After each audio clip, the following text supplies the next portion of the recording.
Okay, I created a new kind of chart here. This is called the advanced bell chart. You could also call it the advanced bell curve, but I just call it an A.B.C. Right.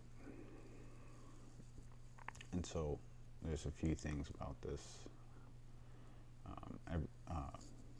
If you know what a regular bell chart is, or a bell curve, or a bell graph, it shows standard deviation for a pool of scores by individuals, and it is shaped like a bell. The majority of the scores fall somewhere in the 50% range, right? So on a normal chart, you would see between the first deviation on either side, the negative and the positive, about 68% of the grouping of people will fall in that range.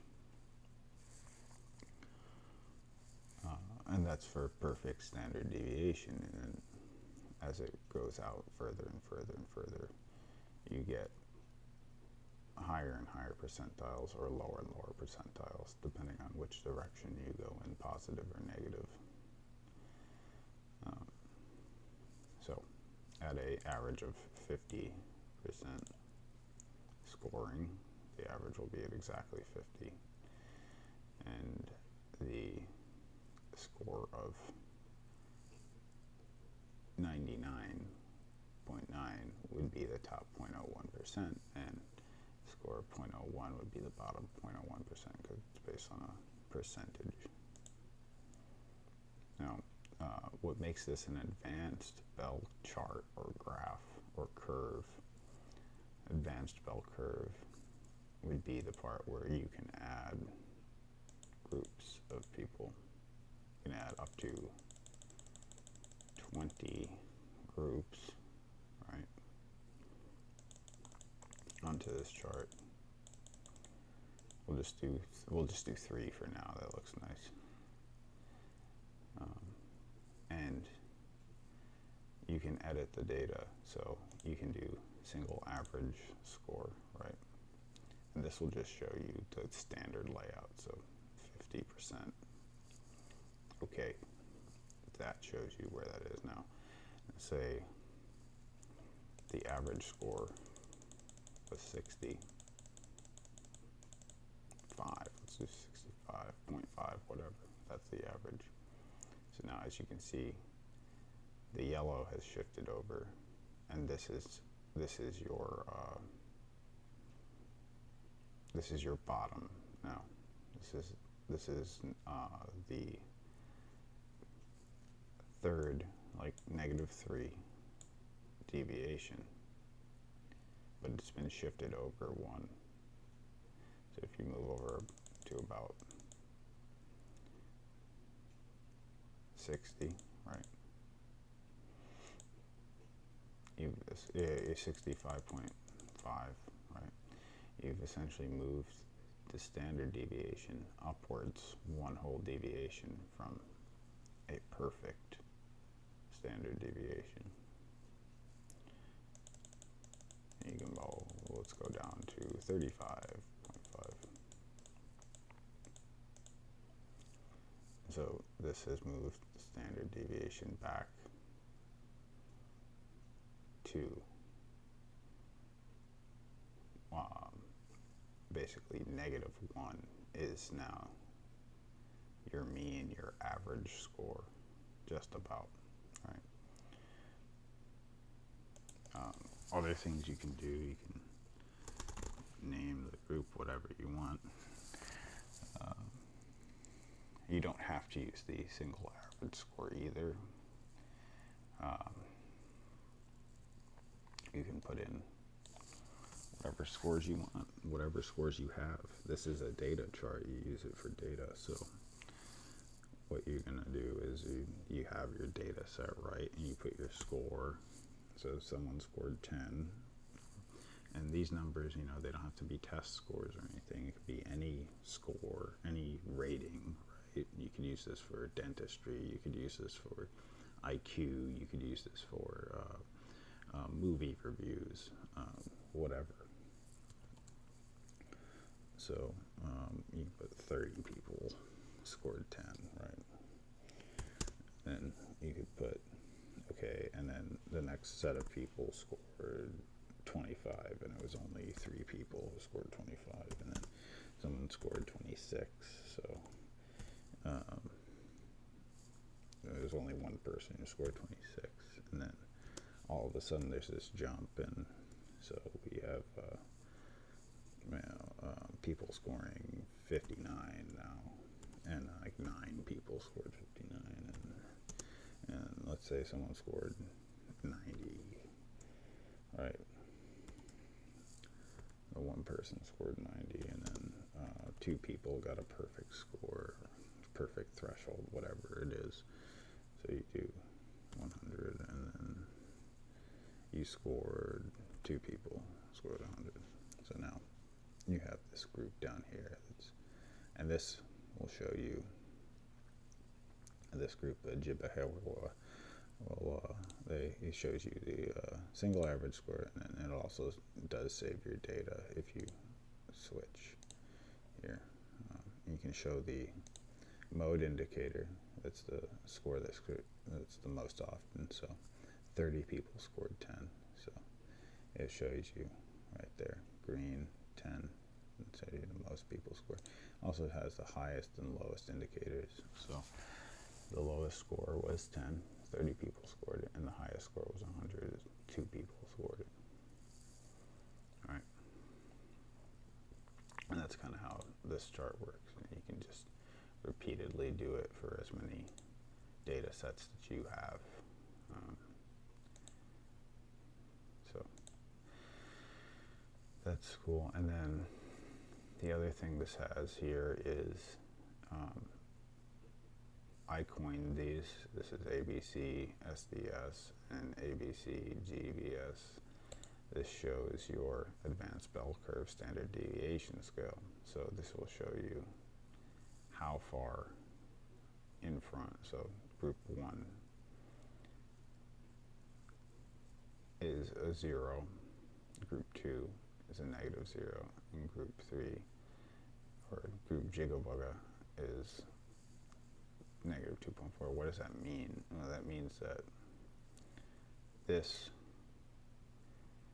yellow area where the standard deviation occurs is approaching a score of -2.3 deviations for the average. So where this average lines up, it's actually behind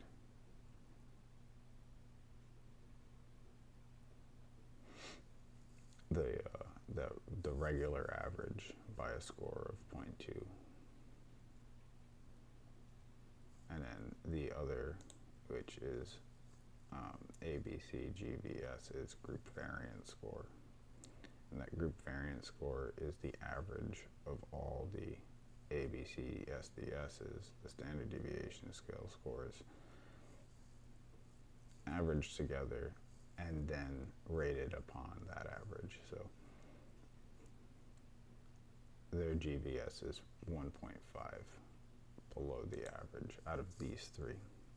And so obviously if you add more groups, you will change that score down.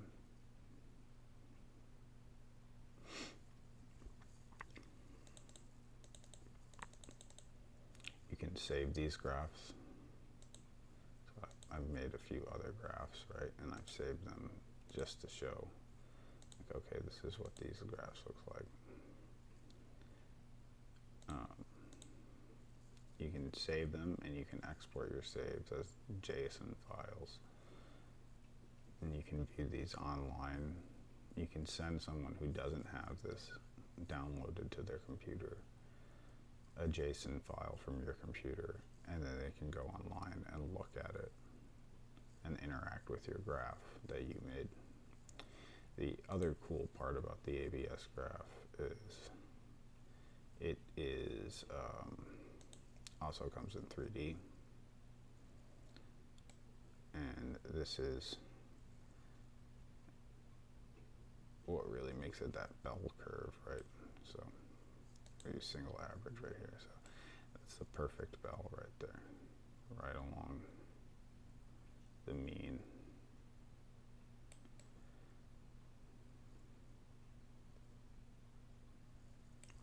And you can add your groups here too. There they are. And you can see, okay, this group score goes here. This is their percentile here. And we'll stop using single average score. And then we can change the scores to be our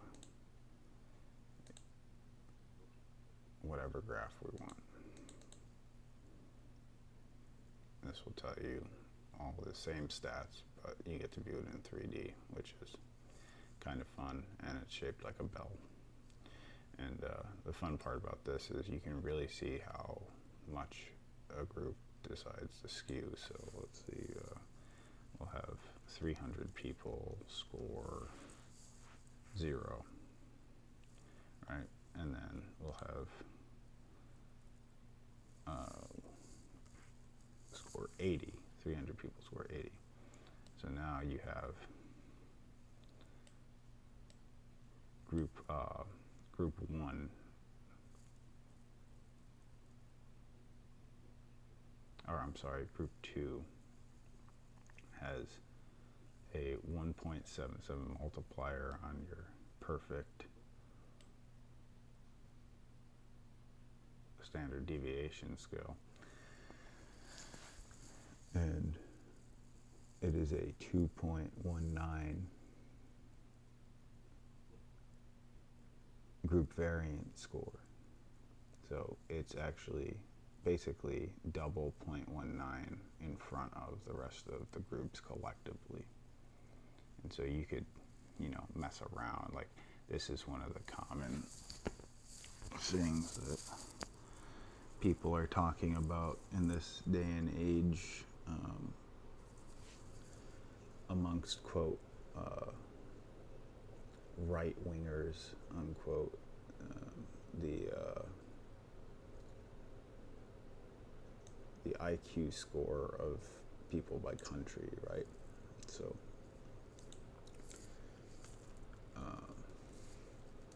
some poor third world nation, you know, and then some rich cultured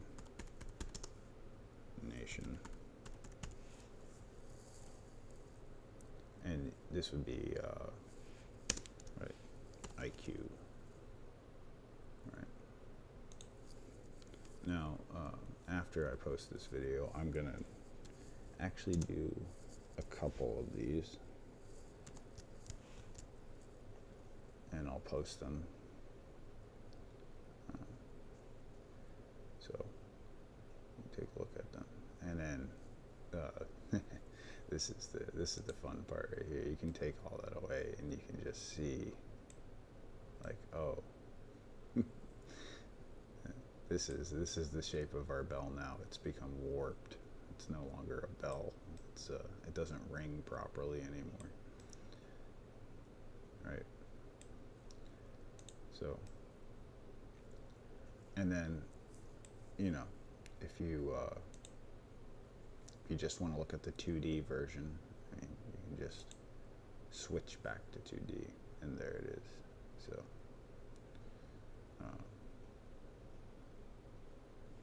it saves all that, and then to save, you just save, right? You have to change this if you're going to delete one or change one. Like, I want to delete graph, delete 3, right? Let me just jump to a different one. Oh, okay, I already backspaced it out. So default graph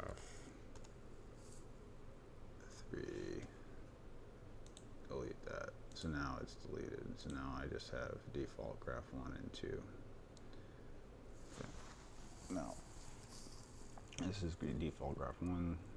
This is, we could put like, 2 other countries or whatever, states even. You could pick anything really. Like, if you have the data too, and like citations, you could build a graph, put your citations in, and just present the graph, and you won't have to say anything else. Like, you just have the data. So what you can do though is you save, right? Boom. I'm just gonna save this over this, and then you hit save. Yes, it already exists. So there you go. And now it's in. I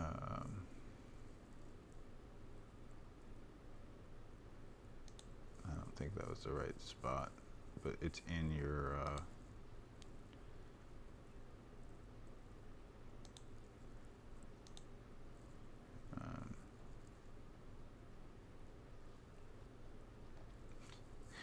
If you can't tell, I'm like not the best computer user.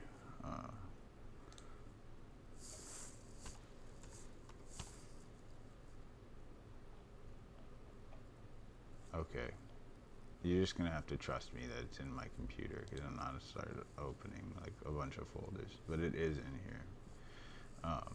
And then what you do is you send that file. You can just email that file, text that file even to someone. All right. You go back to main menu and then view shared graph. Now, since I was just in here, it's already open to this bot.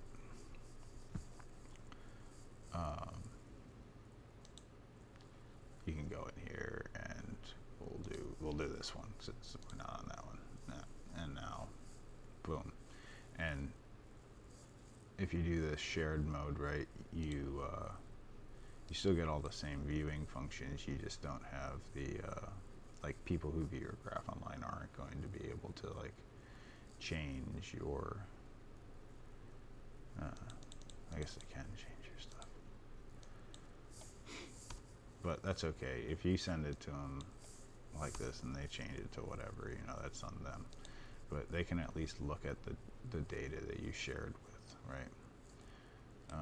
And they still have the same access to go back and forth between 2D, 3D. They can look at these mode indicators. Right, so it's just, yeah. So that's how you use the advanced bell chart. I'm going to leave the exe file and the DMG file for it in the link, and or in like the bio or whatever. And yeah, feel free to use it. I hope to see these like in the future. Like, some people are just like, oh, look at this chart I made about, I don't know, whatever, like, cooking TV shows and their audience scores, or like like FIFA penalty charts where like it's by country, the best 20 football countries in the world and their FIFA probability to score a card in a game, like just anything. I just want to see them be used. I think I always thought the bell curve was a really useful data set. I used to be obsessed with IQ and stuff like that, so I used to be obsessed with the bell curve, and I was like, well, what else can you use the bell curve for? So I hope someone uses it. I'm going to use it every time I want to make a graph. I'm going to find a reason to use this. And thanks for watching. Subscribe or don't, like or don't. Leave a comment what I did wrong or right, whatever. I'm open to feedback. It's on itch.io.com as well to, you can just like open and play the game without downloading anything. And that's also how you can view it if you don't have the download. If someone sends you a JSON file, this is where to go. So yeah, thanks for watching. Let's decamp.